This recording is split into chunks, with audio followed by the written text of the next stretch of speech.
to send the Thunder home. Lillard, long range three. Beautiful morning. Get the sun up,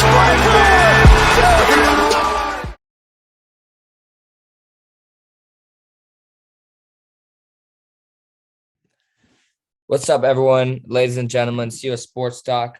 We haven't addressed it yet live. Well, I think Oliver maybe did, but the new intro, pretty cool. Maybe we'll update it with some like current sports stuff too, even. So like, we had Damian Lillard, but I don't know, maybe we'll be rotating some cool sports moments in history every single time. So yeah, I hope you enjoyed that. Oliver made it. It was pretty cool. And yeah, welcome back. Episode 52 of CS Sports Talk here. It's been over a year now, man. It was the Pro Bowl weekend, even though the Pro Bowl didn't happen last year. But it was a Pro Bowl weekend. We started it last year, even though the calendar's all weird, so it's still more in the air. But yeah, still going. Yeah, man, still checking these out. I'm a little under the weather, so my voice sounds a bit weird. That's why. This is gonna be uploaded one day later. If you follow our Instagram, you know that. So check out our Instagram. And yeah, let's get into this. This is gonna be a fun one. Yeah, we're going to be doing NFL awards. We're also going to be talking about some college basketball, maybe in the Pro Bowl. And also we're going to be talking about the Olympics. Yes, the Olympics are going on for all that didn't know. It doesn't even feel like it, but yeah. Yeah, I don't think anyone really knows, honestly. Yeah, the Winter Olympics started on Friday, I believe. So yeah. All right. So the 2022 Beijing Olympics started on Friday in Beijing, China. And, first of all, the Winter Olympics is always a bit different. But, Oliver, what's been your overall thoughts? I mean, there's obviously a political side of this. We won't get into that. However, I mean, Olympic-wise, they've been having to make snow, it looks like. And, we just had the Olympics 6 months ago. Yeah, it feels weird kind of having back-to-back Olympics kind of. This Olympics just definitely gives off a different vibe now, and it's not as hyped. Winter Olympics has never been as hyped as the Summer Olympics, just because, it doesn't have all the stapled events as the Summer Olympics does. But, I mean, yeah, I think the political aspect of it is definitely drawing viewers away from it. Many countries and players have boycotted. So, it's just, there's a different vibe. And I would say the viewers are definitely down if I had to guess. Yeah. But we'll still cover a little bit of it. I mean, Red Gerard was a star 4 years ago. He was in the men's slopestyle, I believe, got fourth. Unfortunately, Michaela Schifrin, I'll show the clip right now. She was in the women's alpine skiing. And, she's a star for the U.S., but she just slipped and fell out. So that was unfortunate, because she's one of the U.S. stars. But there's still some stars that everyone knows, like Chloe Kim. I think she's a women's half piper from the U.S. And, of course, Shaun White. I mean, Shaun White, once again, is still back. And hopefully he can defend that gold medal he got in Pyongyang in 2018. And he just announced that this will be his last Olympics. So, yeah, legendary career from Shaun White. Often nicknamed the Red Tomato, even though he doesn't like it. So I won't use it. But, yeah, Shaun White had a legendary career, one of the best snowboarders of all time. Yep, in USA right now, we're yet to get a gold medal, so that's not good. But we've had 3 silvers, so that's good for the US right now. Let me find. Who's the most? Not Russia. The ROC has the most golds, or isn't winning right now medals. They have 6. I mean, I'm not sure like the difference really, because it's not like they're not letting Russia compete. It's whatever. What does the ROC even stand for? Russia. I think the Russian Olympic Committee. Yeah. I mean, yeah. But yeah, shout out to the Olympics. Olympics are an awesome event. Seeing all the great countries of the world come together and compete. Pretty cool to see. We had some ski jump. And, what I like is all the events that are individual that are like the same thing. Like, for instance, the luge, skeleton, bobsled. They're all just different forms of sledding down in just different ways. Yeah, man, I think as a collective, we're all rooting for Jamaica, though. True. Yeah, I got to see when the bobsled is, because that's a fun one to watch. Nice. But yeah, shout out the Winter Olympics. That's a little talk for them. It will be going on for the next 3 weeks, I believe, 2 weeks. So we'll keep y'all updated. But the Jamaican bobsled team is coming up. Begins on Saturday, 19th of February. Get excited for that. And shout out Winter Olympics. Keep you updated. And quickly, speaking of snow, we'll transition here as I show some highlights. USA men's national team beat Honduras in the CONCACAF World Cup qualifying 3-0, and the United States is in a solid position right now as doing pretty well. What would you say, Oliver? Yeah, I mean, this win was definitely huge. We talked about it last episode. This was kind of the must-win game to propel us into the World Cup, and we got it done, 3-0 with goals from McKinney and Pulisic. So the stars are finally showing out for the U.S., and yeah, it was a really good win, but you got to feel for the Hondurans, man. They're not used to that Minnesotan weather. I mean, it's just like, I understand one. Yeah, I mean, yeah, you have to play it to your advantage, though. It's our advantage. I mean, I think we would probably have more fans no matter where it is in the U.S. And it's to our advantage. Like, for instance, in Honduras, it's not as cold there. However, like, come on, we should be able to beat Honduras anywhere in the U.S. And when it's dangerous to not just Honduras, us too. I mean, negative 20 degrees is just scary, dangerous, or negative. Was it actually negative 20 at match time? I mean, that's ridiculous. A few of the Honduran players actually had frostbite, which is just terrible. But yeah. So, like, we could have played that game in Tampa. We could have played that game in Houston, still won, I would hope.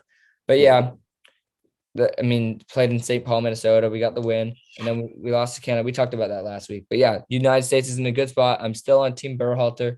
Keep him. I mean, my dad and I were talking about this the other day. And Berhalter, I mean, he's won us 2 ships, and he's beat Mexico 3 times. So you got to ride the wave at this point. And to fire a coach, it's too late to fire a coach and start a whole new thing right before the World Cup. Might as well ride this one out. If after the World Cup you want to, make a change, then that's cool. But at least keep Berhalter through. I mean, a coach is a whole different, system. It's a whole different everything, So it's a big change to put right before a major tournament like this. Yeah, exactly. All right, so there we have it on some USMNT talk, and let's transition to NFL. I mean, only 2 more recaps of NFL for a long time, so let's do it. All right, so the Pro Bowl happened today. The Pro Bowl is it's not the best competition, obviously. However, it happened. Mac Jones had a funny moment. It's more just a fun game. Mike Evans had a few catches. I'll throw some highlights in as we speak. But yeah, Oliver, what's your overall take on the Pro Bowl? I mean, is there a way they can make it so it's a bit more of a meaningful game, or is it's more just for fun, I guess? Yeah, it's tough because football is not meant for this kind of all-star game format the way MLB and the NBA is, because those sports have way less risk of injury, obviously. Yeah. So the players can afford to, play and have fun and not really risk injury. Obviously, like in the NBA all-star game, they take it a little lighter. They don't go all out, but and it's just really fun to watch because it's just really entertaining to watch. But for the NFL, a lot of fans watch for those big hits, but there's none of them in the Pro Bowl. Right. So, yeah, exactly. I don't know. I think I saw something today that said like they could do like a flag football match, which would that'd be kind of fun. That would be. They could focus more on just those festivities before the Pro Bowl and make those the main focus instead of the game, and add more, like the catch contest was cool, I thought, stuff like that. Bring back the old ones like the kicker tic-tac-toe and the strongest arm challenge, like cool stuff like that. They definitely had some great ideas too, like the one where there's like a goalie, Trayvon Diggs was versus Kirk Cousins. That was fun, but the only thing is like it was on a Thursday night. They do it on like a weird time. Yeah. And it's like really low budget. Like they do it at this weird minor league baseball park. And the players aren't like that into it versus the NBA All-Star Skills thing is awesome. Like in this gym of a full crowd. And they're going crazy. So I don't know. They got to make it like it was freezing too. The players are freezing, wearing jackets in Vegas, some cold Nevada night. So yeah, it was interesting, but the AFC won 41-35.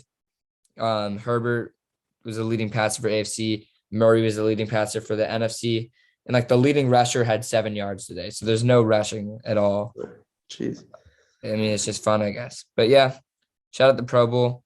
We only have 1 more game of football left all year. So yeah, it's a big football, man. Yeah. All right. So let's get to the main event, everyone. If you're never watched this before, you can just skip to right here. And that is our NFL award predictions. And we don't really know. Is it predictions? Or is it what we want to happen or what we think should happen? Or is it what we predict? I think it's what we think should happen, right? I think it's what if we were in charge, who we give it to. Okay, yeah, I like that. And welcome back. NFL award predictions 2021, 2022. And, this is probably our second to last thing we'll be saying about the current NFL season. I mean, we'll be doing a ton of top 10 lists, but for a while. So we want to thank all of you guys because, at the very start of the NFL season, we made predictions and, we worked really hard on it. And here we are now at the end of the NFL season, doing our predictions. And you're about to see it, but we didn't get a single award prediction right. It is very hard. It's quite hard. So before people flame us for that, I challenge you to do it next year. Yeah, and look, they let Oliver put some cool photos of us. Nice. They let me keep my jersey here, so sign up. But yeah. All right. Let's get it started. CS Sports Talk. I'm excited. Yeah, I mean, first let's take a look back at preseason predictions. MVP, Josh Allen Bills, not too far off. I mean, he had a great end of the season. It was kind of mid during the middle of the season, though. Offensive Rookie of the Year, Kyle Pitts. He had a really good year, was elected to the Pro Bowl, but did not win. Is not going to win Offensive Rookie of the Year. Defensive Rookie of the Year was definitely the pick I was the farthest on. Is Jamin Davis. Didn't hear from him much this year. Wasn't great for the football team. Had in and out of injury as well. Offensive Player of the Year had McCaffrey. It could have happened if he stayed healthy, but that's a problem with McCaffrey. He just doesn't stay healthy. Defensive Player of the Year, Aaron Donald. He's probably like second or third right now, so that's not terrible. But it was kind of the safe bet because he seems to always be up there.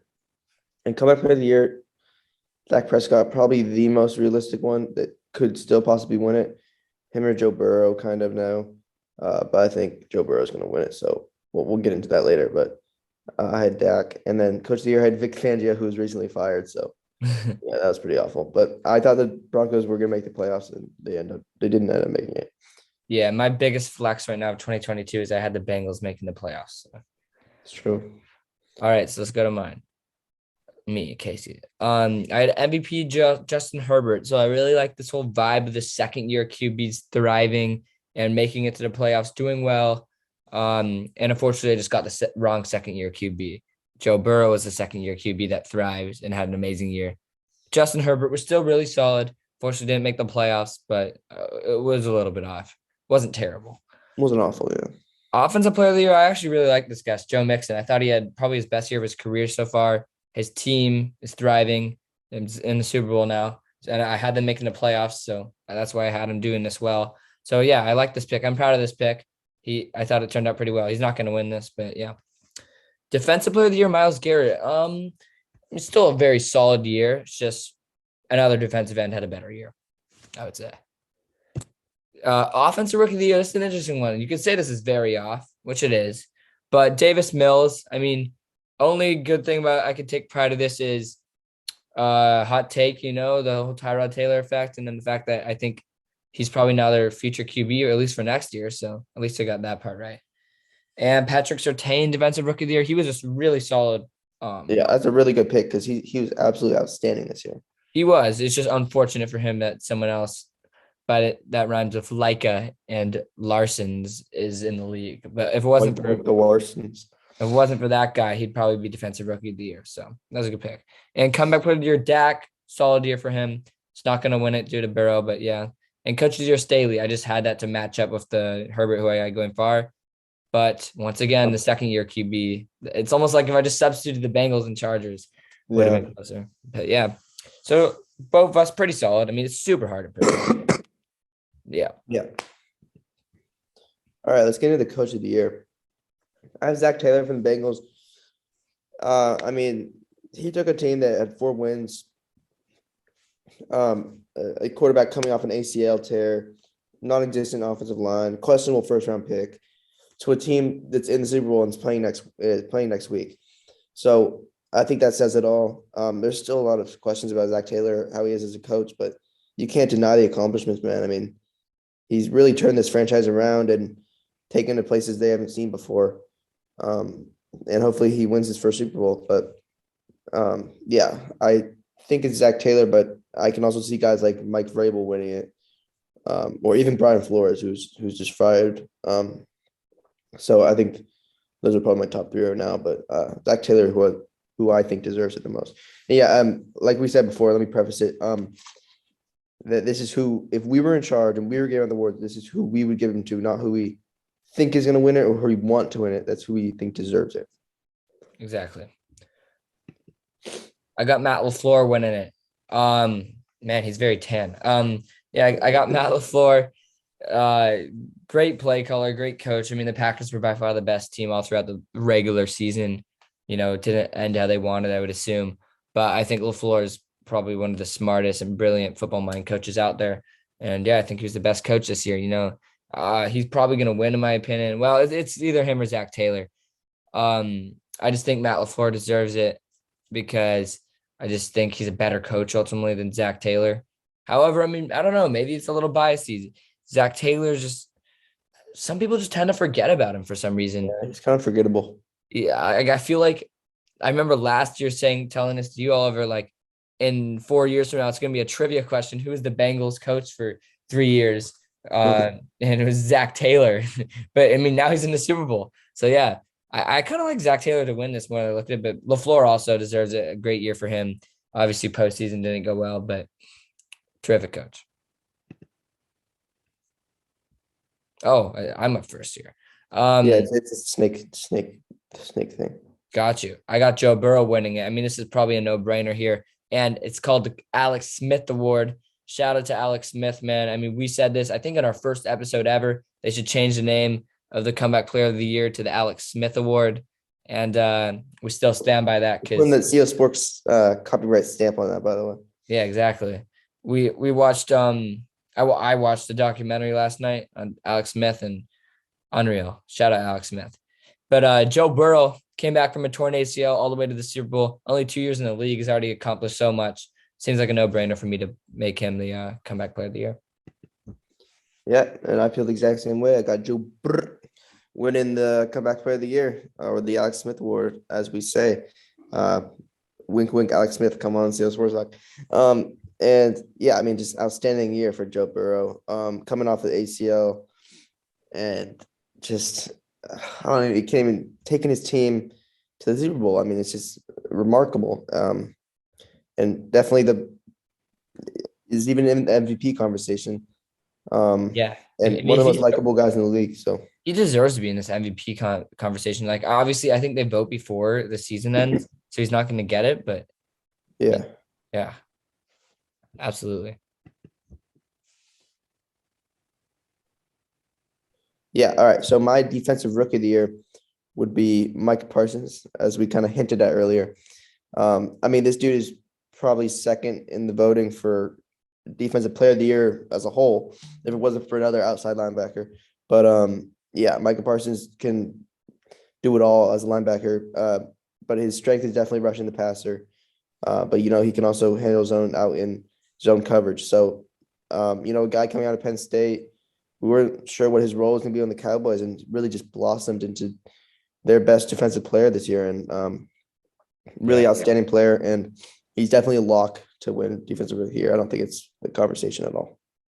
Yeah, I remember when Micah was drafted, we were like, we thought he was an unreal player. And we're like, that's a smart pick by the Cowboys, just taking the best player available at the time. But I remember we were saying, like, the Cowboys didn't really need a linebacker, but it was obviously a great pick. And I mean, Jerry Jones made a really good pick, as I just said there. So yeah, Micah Parsons, shout out him. Amazing job. I mean, I love seeing him in the Pro Bowl, trying hard today. Like the one guy that was going hard, the younger guy out there. I respect that. But great player, definitely deserves defensive rookie of the year. And as you said, I mean, honestly, should be up there for defensive player of the year this year. Yeah. Offensive rookie of the year, as you can see on the left, on draft night, or maybe just a few days after the draft, I gave him a C. I did preface this, though. I mean, I can even roll a clip. I have this as a C, and I think it's nothing against Jamar Chase, really. I think he's the best receiver in this draft. And, I mean, grading these picks isn't on the player. It's on the teams that selected him, how well they're going to fit in. And I think he still can be really good. So I don't want anyone clipping this when he balls out next year. It's more about that you need Joe Burrow to get some protection, and a receiver is not going to help give him protection. And Penei Sewell is one of the best offensive lineman prospects we've seen in a long time. And I said when he balls out, don't put this in here, but I'm still putting it in there.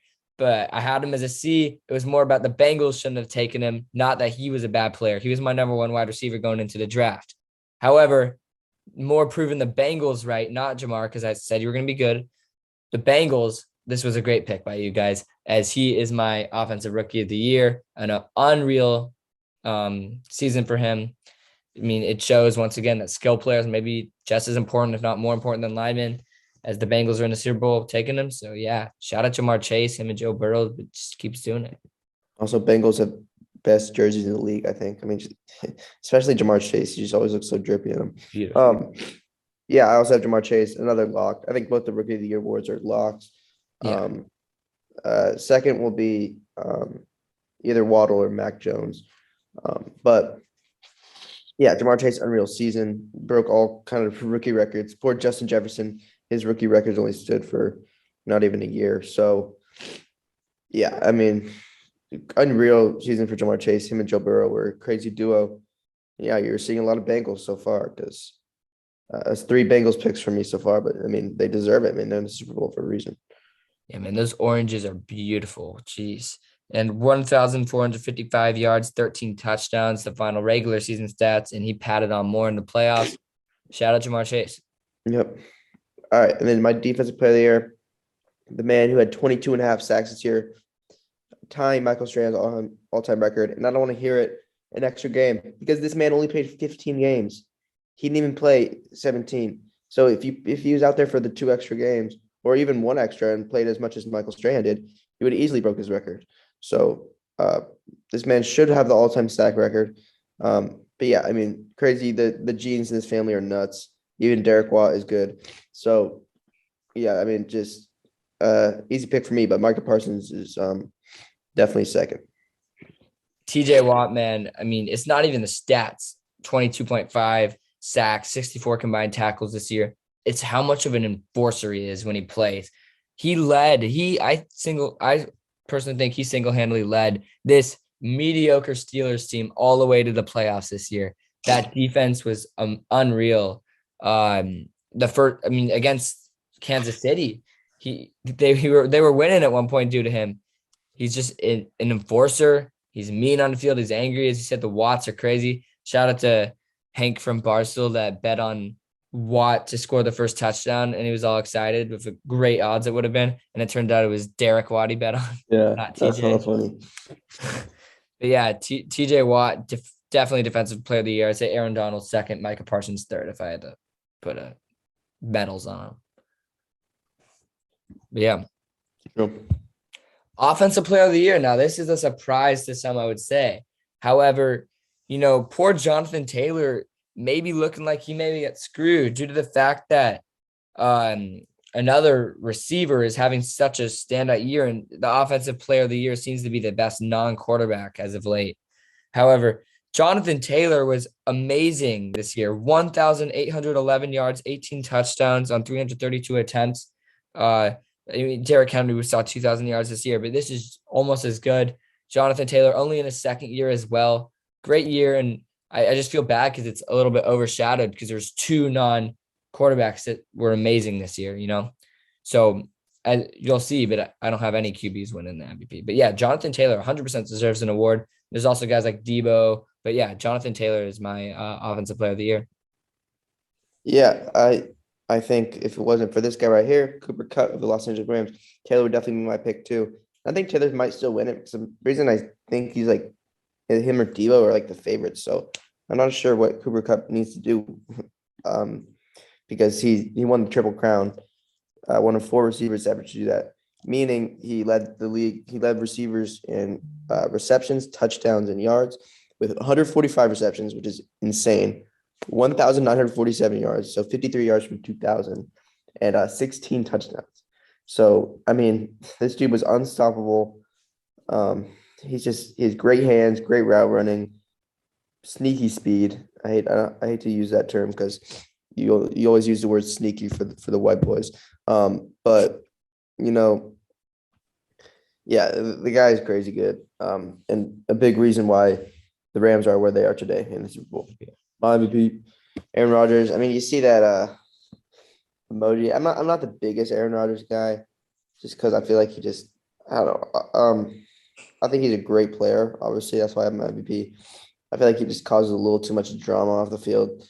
I think he's a nice guy. I mean, I've watched his interviews and stuff, but I just feel like he's a little egocentric and self-centered. But yeah, I mean, I think he deserves it. Him or Tom Brady. I really want to give it to Tom Brady, but I think Aaron Rodgers just deserves it a little more. I mean, he led an unstoppable Packers offense of the year. Him and Devontae Adams were the best duo by far. And so, yeah, I'm going to give it to Aaron Rodgers, but give it to Tom Brady, in my opinion. Another great year for the man from Butte, Chico, California, Northern California, representing. All right, my MVP. He had the Triple Crown, fourth player in NFL history to do it, first since Steve Smith to do it. Cooper Kupp. Cooper Kupp, the man from Yakima, Washington, went to Davis High School, then Eastern Washington, home of the Redfield, son of Craig and Karen. I mean, the man, he set records this year. I mean, the first person I think was 14 years since 2006, maybe even longer. 16 years to do what he did and get the Triple Crown. Deserves MVP for me. We've seen so many good receivers since then. Randy Moss never had the Triple Crown. Cooper Kupp on the season had 145 receptions, 1,947 yards, almost 2,000 yards. And for me, that just means he deserves the MVP. He's an amazing route runner, as you said. He's fast. He has unreal hands. Matt Stafford is a very good quarterback for him. And Sean McVay ran an amazing system that got him involved this year. I think his hard work gives him the MVP, if not the Offensive Rookie of the Year. And yeah, shout out to him. Player of the year. And real quick, I feel bad for Robert Woods because he's a great player as well, great guy. And I know they have a great relationship, so shout out to them. But him getting injured did actually probably increase Cooper's touches. However, I know Cooper would love Robert to be playing because they both are really good friends. And I wish if they win, I wish Robert gets that ring. Or he'll still get the ring. He'll get it, but he was involved. Yeah. End of season award predictions, if you will. Who we think deserves to win each and every award. So, yeah, these are really fun to make. So we'll do another one preseason, and we'll continue this, this cycle here. But yeah, so let us know who you guys have for each award and who you agree and disagree with down in the comments, because we're interested to know. Yeah, the top 10 season is officially upon us as we have Super Bowl recap, and then we're all into it. Yeah, check out the top 10 Niners and top 10 Patriots moments. Exactly. Yeah. And once again, thank you guys for watching episode 52 of CO Sports Talk. And, this was a fun one. We went over a few interesting things, including the award predictions. So we will see you guys in episode 53. Peace. See you guys next week.